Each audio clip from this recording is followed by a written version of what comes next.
You can't separate Juneteenth from the call for reparations.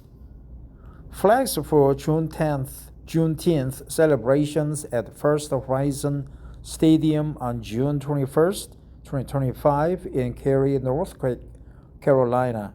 Grant Halverson, Get Images. By Marcus Anthony Hunter. Marcus Anthony Hunter is a sociology professor and the author of Radical Reparations, Healing the Soul of a Nation, June 19, 2026. Freedom in the United States has always arrived in stages, declared in one space and denied or delayed in another.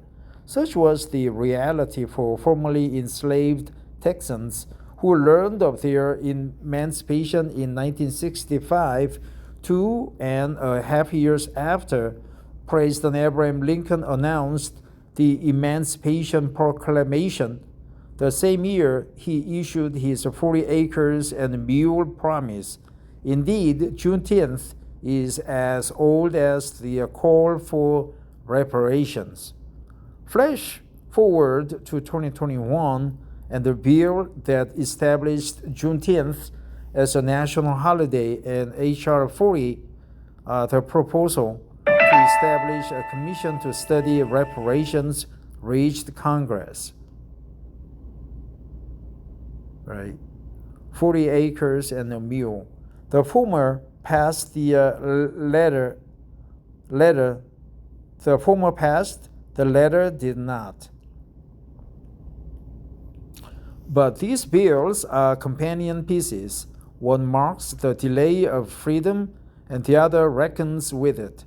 Late Congresswoman Sheila Jackson Lee, who was instrumental in promoting these bills, was intentional about pairing them. Without reparative justice, Juneteenth is muted, symbolic, but not transformative. To be sure, this was not the first time Americans have raised the importance of addressing America's original sin. In fact, Representative John Conyers first introduced Jackson Lee's bill in 1989, but for decades, federal and state governments have rejected even the notion of studying reparations. Against this backdrop of denial and delays, the United Nations recently called for reparative justice for Africans and people of African descent. Headlines primarily focused on the international body declaring that the trafficking of enslaved Americans or Africans and rationalized chattel enslavement of Africans as the gravest crime against humanity. Racialized chattel enslavement. What is the chattel enslavement? As we know, truth is the first step toward healing and restoration, of course.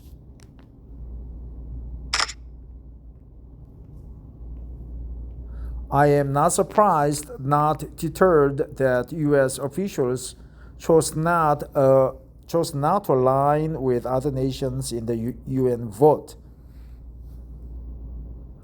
making Juneteenth a national holiday is the closest our country has gotten to acknowledging the truth about enslavement and its vestiges. While essential, we must move beyond apologies and recognition. The horrific legacy of slavery, which produced inequities and exclusion, will not be uprooted with resolutions and holidays.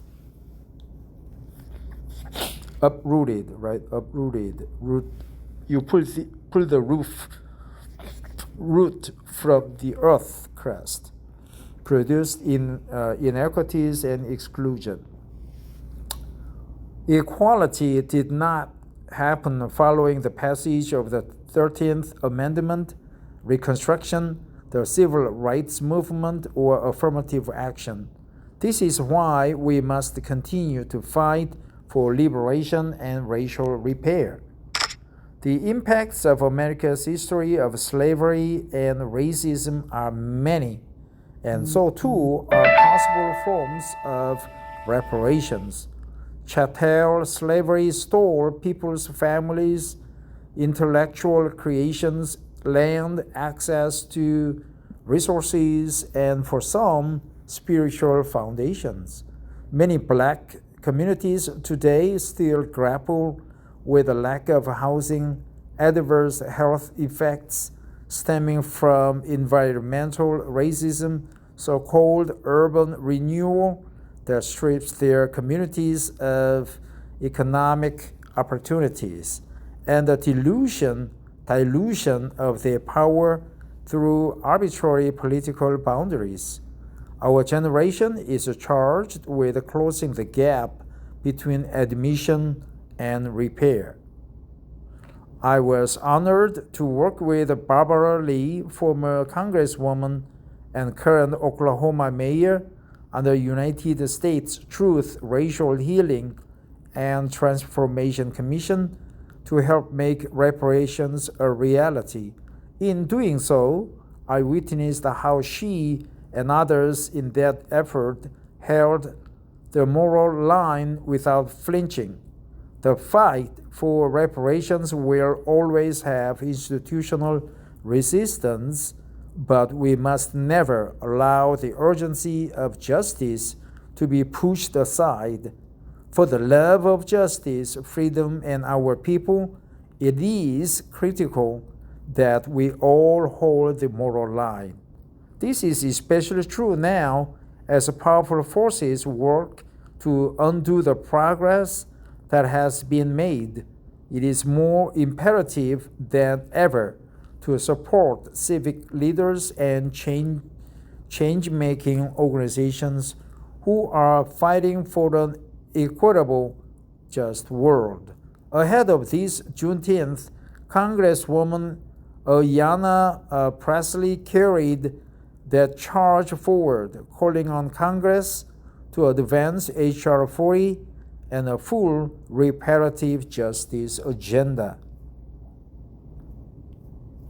In this Juneteenth, we must acknowledge both the wins we have achieved and the winds that propel us forward. The winds that propel us forward. When once unspeakable truths break through and are finally said aloud, this is a win. And when our leaders pass the torch in calling for our country to study, assess, and address the need for restitution, this is a win. Restitution, reparative. Meanwhile, the wins are less visible, but they are felt. It is a quiet insistence that justice is still moving. It is on its way to demand reparations. It is shifting and shaping as we joyously tap into the spirit of Juneteenth, the preserving spirit that has already planned our freedom. I hope future Juneteenth celebrations are amplified by truth, healing, and repair. But for now, I believe the winds are encouraging and that justice delayed will not remain justice denied. Now, it's a good article. Thanks for listening. Have a, Juneteenth Day. It's over, but let's celebrate the emancipation, restitution, reparative policies, and care and equality. Thanks for listening. Have a great Juneteenth month. Bye-bye.